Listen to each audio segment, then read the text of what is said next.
আমি আজকে আল্লাহর শুকরিয়া আদায় করছি, বাংলাদেশের সংগ্রামী জনগণকে আমার অন্তঃস্থ মোবারকবাদ জানাচ্ছি। বিশেষ করে 36 জুলাইয়ের বিপ্লবে যারা জীবন দিয়েছেন তাদের শাহাদাত কামনা করছি।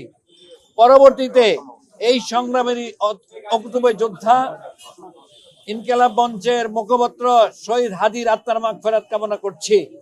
তাদের রক্তের বিনিময়ে আজকে আমরা নির্বাচন পেয়েছি।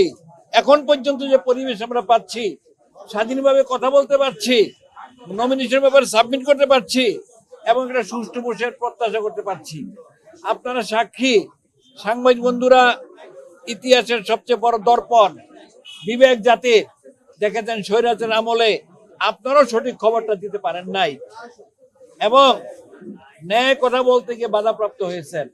আজকে নির্বিঘ্নে, নির্ভয়ে, বাধাহীনভাবে আপনারা সম্প্রচার করতে পারছেন। জাতি আপনার প্রতি আস্থা রাখে এবং আশ্বস্ত। আমি আল্লাহ রাব্বুল আলামিনের শুকরিয়া জানানোর পর যেটা বলতে চাই যে একটি ফেয়ার ক্রেডিবল ইলেকশন, পার্টিসিপেন্ট ইলেকশনের জন্য জাতির প্রত্যাশা। দীর্ঘদিন জাতি ভোট দিতে পারে নাই। 2014 সালে আমরা ভোট দিতে পারিনি, 2018 সালে ভোট দিতে পারিনি, রাতি হয়ে গেছে দিনের ভোট। 24-এ ডামি নির্বাচন হয়েছে। এই লজ্জা রাখার কোনো জায়গা নাই।